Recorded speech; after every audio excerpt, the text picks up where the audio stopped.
শ্ৰদ্ধা ৰাইজ, ইতিমধ্যে আমি গম পাইছো কি পৰিৱৰ্তন আহিবলৈ গৈ আছে। যোৱা 17 বছৰ হাগ্ৰামা মহিলাৰ দাদাগিৰি, দুৰ্নীতি, ভ্ৰষ্টাচাৰ মুক্ত কৰি 35 লাখ জনসাধাৰণক শান্তি, সম্প্ৰীতি, প্ৰগতি, নিৰাপত্তা প্ৰদান কৰিবলৈ UPPL চৰকাৰ গঠন কৰিবলৈ গৈ আছে। যোৱা 17 বছৰত আমাৰ মাজত বহুত সংঘাত হ'ল, ঘৰ জ্বলাজলি হ'ল, মাৰামাৰি হ'ল। সেইবিলাক সময়ত হাগ্ৰামা মহিলাৰে ইচ্ছা কৰিলে শান্তি প্ৰতিষ্ঠা কৰিবৰ কাৰণে, নিৰাপত্তা দিবৰ কাৰণে বহুত কাম কৰিব পাৰিলেহেঁতেন, কিন্তু হাগ্ৰামা মহিলাৰে একো নকৰিলে। হাগ্ৰামা মহিলাৰে না বড়োৰ কাৰণে কিবা কৰিলে, না গুৰ্খাৰ কাৰণে কিবা কৰিলে, না ৰাজবংশীৰ কাৰণে কিবা কৰিলে, না ৰাভাৰ কাৰণে কৰিলে, না বঙালীৰ কাৰণে কৰিলে, না মুছলমানৰ কাৰণে কৰিলে।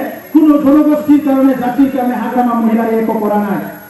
হাগ্ৰামা মহিলাৰে যদি কিবা কৰিছে, ঠগ প্ৰবঞ্চনা কৰিছে, দাবী ধমকি দিছে, দাদাগিৰি কৰিছে, ইয়াৰ বাহিৰে একো কৰা নাই 17 বছৰত।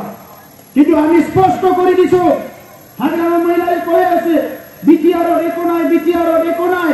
আমি স্পষ্ট ভাষাৰে কৈছো বিটিআৰৰ এটাই নাথাকিব, এইটো হ'ল হাগ্ৰামা মহিলাটি দুৰ্নীতি, ভ্ৰষ্টাচাৰ আৰু দমন নীতি, দাদাগিৰি নাথাকিব বিটিআৰত, বাকী চব থাকিব।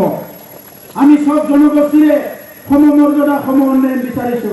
সকলো জনগোষ্ঠী যাতে ভূমিৰ অধিকাৰ পায়, মাটিৰ অধিকাৰ পায়, মাটিৰ পাট্টা পায়, ৰাজনীতিৰ অধিকাৰ পায়, সামাজিক অধিকাৰ পায়, শিক্ষা দীক্ষা পায়, চাকৰি বাকৰিৰ অধিকাৰ পায়, এইবিলাক কৰিবলৈ UPPL আমি আহিছো।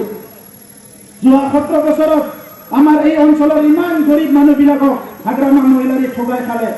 ইমান টকা আহিছিলে জব কাৰ্ডৰ কাৰণে, সেই জব কাৰ্ডৰ পইচা খাই দিলে, ৰেচন কাৰ্ডৰ পইচা খাই দিলে, ঘৰ বনোৱাৰ পইচা খাই দিলে, ৰাস্তা দলঙৰ বনোৱাৰ পইচা খাই দিলে, আমাৰ আইতাসকলৰ বৃদ্ধ পেঞ্চনৰ পইচা খাই দিলে, অংগনবাড়ীৰ পইচা খালে, ৰেচন গাড়ী যে আমাৰ কণ্ট্ৰল দোকানত আহে ইহঁতৰ কমিশ্যনটো 100 কোটি খাই দিলে। 1500 কোটি টকাৰ খুটা কম্বল দিয়াৰ নামত হাগ্ৰামা মহিলাৰীয়ে 1500 কোটি টকা খাই দিলে। আৰু আপোনালোকে দেখিছে আজি কোকৰাঝাৰ আধা হাগ্ৰামা মহিলাৰে কিনি পেলাইছে। যিখিনি আমাৰ অনুষ্ঠান প্ৰতিষ্ঠান আহিছে কোকৰাঝাৰৰ ক'তো বাহিৰ হ'বলৈ দিয়া নাই। নিজৰ ঘৰৰ ওচৰত 2-3 কিলোমিটাৰতে ইউনিভাৰ্চিটি, কলেজ, CIT সব কুছ মেডিকেল কলেজ বনাই লৈছে হাগ্ৰামা, আৰু কাকো একো দিয়া নাই। এইটো হ'ল হাগ্ৰামা।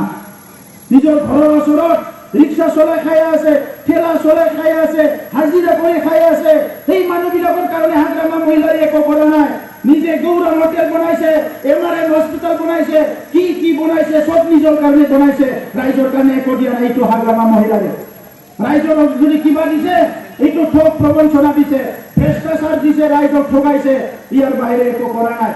এইকাৰণে আমাৰ হাতত সময় আহিছে, শান্তি প্ৰতিষ্ঠা হ'ল, সুন্দৰ বিটিআৰ কৰিব লাগিব, য'ত সকলো জাতি জনগোষ্ঠী মিলি পেলাই আমি শান্তি সম্প্ৰীতিৰে থাকিব পাৰে, তেনেকুৱা এটা সমাজ গঢ়িব লাগিব। সেইকাৰণে শ্ৰদ্ধা ৰাইজ, এইবাৰ ওলাই আহক।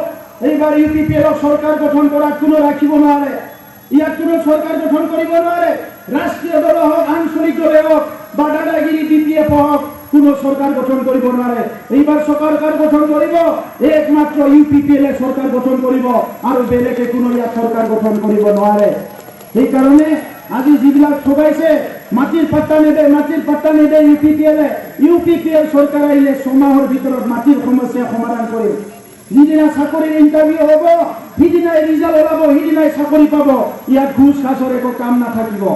যিদিনা চাকৰি ইণ্টাৰভিউ হ'ব, সিদিনাই এপইণ্টমেণ্ট পাব আমাৰ মানুহবিলাকে। স্কুলবিলাক প্ৰভিঞ্চিয়েলাইজ কৰা হ'ব, আমাৰ গাঁৱৰ মন্দিৰ, মছজিদ, থানচালি চব আমি বনাই দিয়া হ'ব, ৰাস্তা ঘাট দলং ঠিক কৰি দিয়া হ'ব, আৰু যিখিনি আমাৰ মাজত ভুল বুজাবুজি হৈছে এইখিনি ঠিক কৰি এটা সুস্থ সমাজ গঢ়িব লাগিব। সেইকাৰণে আজি এই সময়ত জাতি জনগোষ্ঠী চবে ওলাই আহিছে, আৰু এতিয়া 40টা সমষ্টিৰ ভিতৰত 30টাতকৈ অধিক আসন লৈ পেলাই UPPL চৰকাৰ গঠন কৰিবলৈ গৈ আছে।